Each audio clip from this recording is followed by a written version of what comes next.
Hey everyone, and welcome. Have you ever stopped to think about what actually happens to your money after you drop it off at the bank? It doesn't just sit in a vault, right? Today, we're pulling back the curtain to see how banks really work and how they turn our savings into their profits. So let's start with that exact question. You put your hard-earned money into your account, you see the balance on your app, and it feels safe. But behind the scenes, a whole business model is kicking into high gear. So what is actually going on with your cash? To really get a handle on this, we're going to follow the journey of a single simple deposit, 1 lakh rupees. Think of it as our guide, helping us navigate the entire world of banking.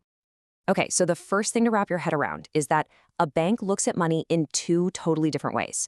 For them, everything is either an asset or a liability. And trust me, understanding this split is the key to unlocking the whole thing. Now here's the twist. When you deposit that 1 lakh, you probably think of it as your asset. But for the bank, it's a liability. Why? Well, because they owe you that money back. Not only that, they have to pay you interest for letting them hold it. Let's just say around 4% a year. So for them, your savings is actually an expense on their books. Kind of weird, right? So what does a bank do with something that's costing them money? They don't just let it sit there. No way. They immediately turn it into an asset. They take your 1 lakh and lend it to someone else. Let's call him Ravi, who needs a loan to buy a new car. See, this loan is an asset for the bank because Ravi has to pay it all back plus a whole lot of interest. And this, right here, shows you the core of the entire business model. On one side of the ledger, you've got the liability, your deposit, which is costing the bank 4%.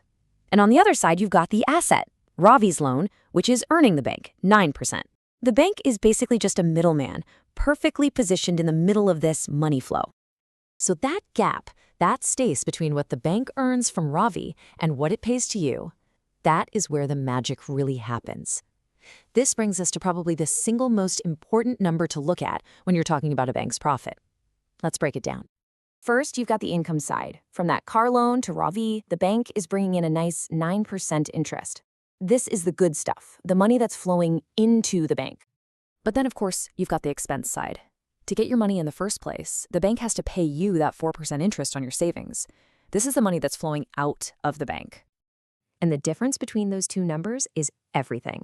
It's called the net interest margin, or you'll often hear it called NIM. It's the simplest but most powerful formula in banking. Just take the interest they earn and subtract the interest they pay. So in our story, that's 9% minus 4%, which gives us a net interest margin of 5%. That 5%, that's the bank's profit on your money. You know, if you wanted to boil the entire massive multi-trillion-dollar banking industry down into just one sentence, this is it. That's the whole game. Borrow money as cheaply as they can from people like us, and then lend it out for as much as they can to people like Ravi. Simple as that. Okay, so that's the theory. But how does this NIM thing play out in the real world?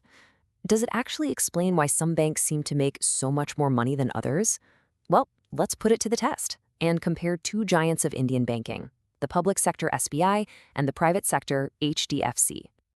All right, take a look at these numbers. What's so fascinating here is that both banks lend money out at a pretty similar rate, right? It's about 7% on average. So where's the difference? Look at the other column. The cost of deposits. SBI pays about 4.5% to get people to deposit money, but HDFC, they only pay 3.5%. That one single percentage point is the entire story. And this chart just makes it crystal clear. Because HDFC's costs are lower, their net interest margin is a full percentage point higher than SBI's. Now, 1% might not sound like a lot, but when you're dealing with billions and billions of rupees, trust me, it adds up to a massive difference in profits. So what's going on here? Why the difference? Well, it all comes down to strategy. SBI, being a public sector bank, has a huge presence in rural areas where they often have to offer better rates to get deposits. Plus, they handle a lot of government loans that have lower interest rates. HDFC plays a totally different game. They're focused on urban, digitally savvy customers, always pushing for those cheap, low-cost savings accounts and, of course, zero-interest current accounts. And on the lending side, they love high-margin products like credit cards. And all of this brings us to our final section, the bank's playbook. Now that we understand net interest margin, we can see exactly what every bank is trying to do every single day to make that number as big as possible. It's really a 4-step plan. Step 1, lower your costs. Ever wonder why your bank is so eager for you to open a current account? Because they pay zero interest on it. It's basically free money for them. Step 2, lend smart. They focus on things like personal loans and credit cards where they can charge much higher interest rates. Step 3, make sure you get paid back. They work really hard to reduce the number of bad loans. They call these non-performing assets because a loan that isn't paid back earns them nothing. And finally, step 4, use technology. Every time you use the banking app instead of walking into a branch, you're helping them cut their costs and boost their margin. So there you have it. The big secret behind how banks make money isn't really a secret at all. It's just a simple game of managing that margin, borrowing cheap and lending expensive. The next time your bank calls you with a special offer, whether it's a new type of account or a pre-approved loan, you'll know exactly which page of their playbook it's from. The only question is, now that you know the game, does it change how you'll play?